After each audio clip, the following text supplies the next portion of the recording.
role does culture play into how we currently review, like, how do we view gender? And how do we take them? Is that different if you're parenting boys or parenting girls? Yeah, that's a really interesting topic, especially in today's day and age. But it's also pretty complicated. And forgive me if I go off course, but I'll try to bring it back because it is kind of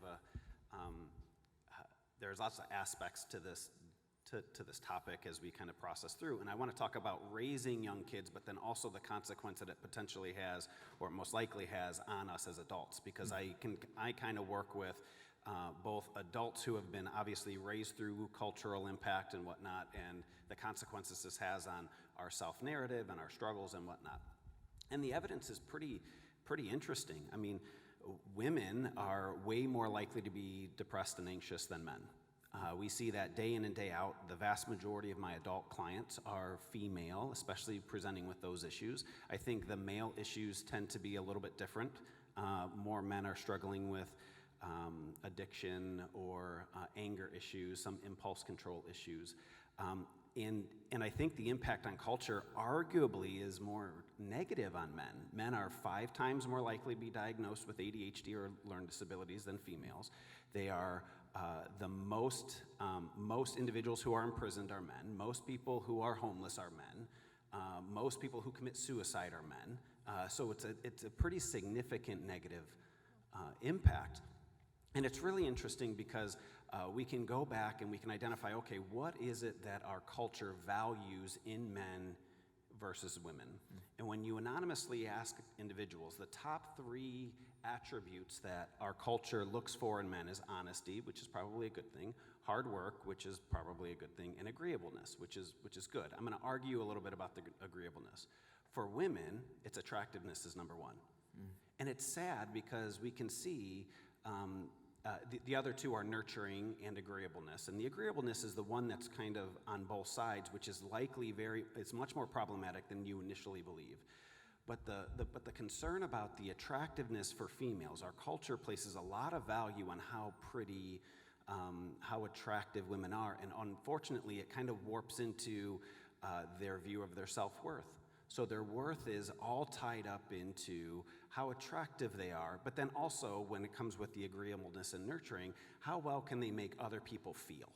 So I see this play out with women who are adults who struggle greatly to have healthy boundaries because they've had to say yes their entire life and meet the needs of other people because there's this unconscious pressure to not make anyone feel bad because the degree of agreeableness is how well can you make others feel good? How well can you put others first? And that can be problematic.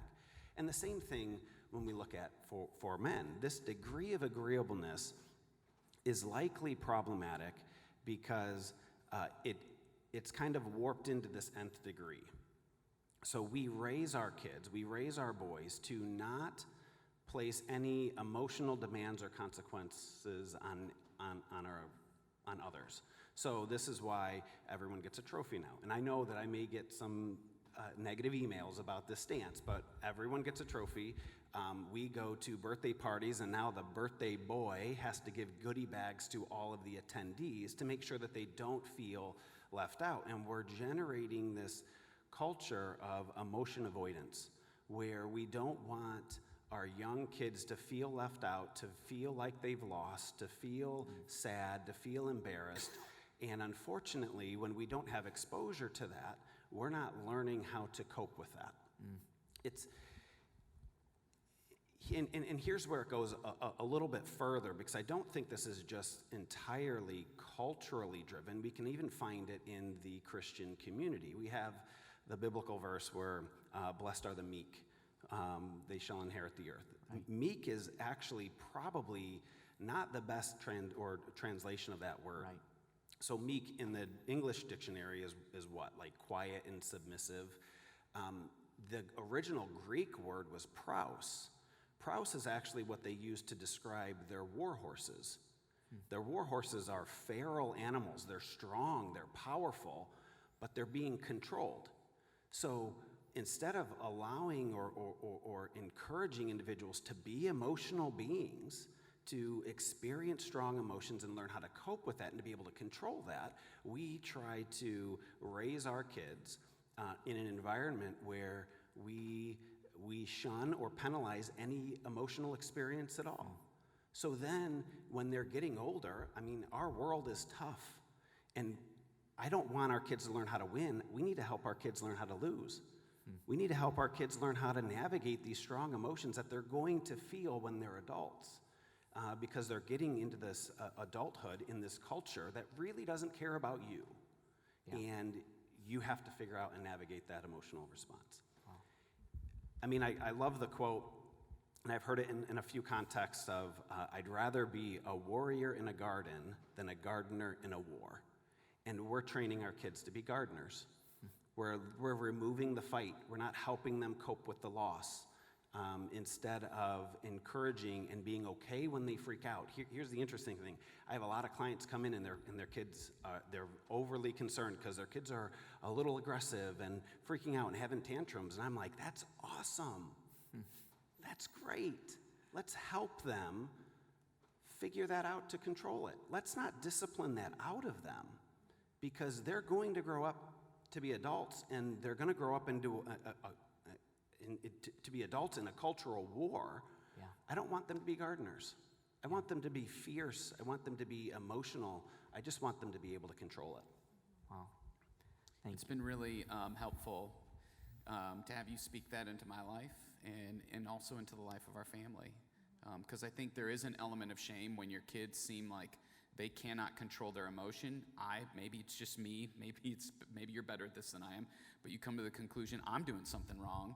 When in reality, what I needed and the ways that just what you talked about, you're giving me tools to help equip them with how to navigate some of those strong, negative, or could be, they're good emotions, but they can lead to counterproductive ends. And so, I just wanted to say thanks for speaking that, not just into me, but into the life of our church. Yeah, that's a great point. And anytime, and it's one of those things that we as parents think our goal should be to keep our kids happy and safe.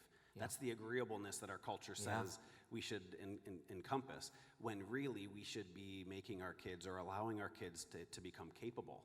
They have to be capable of managing this emotional turmoil that they're going to experience, and to bounce back when there is a loss. Losing is okay.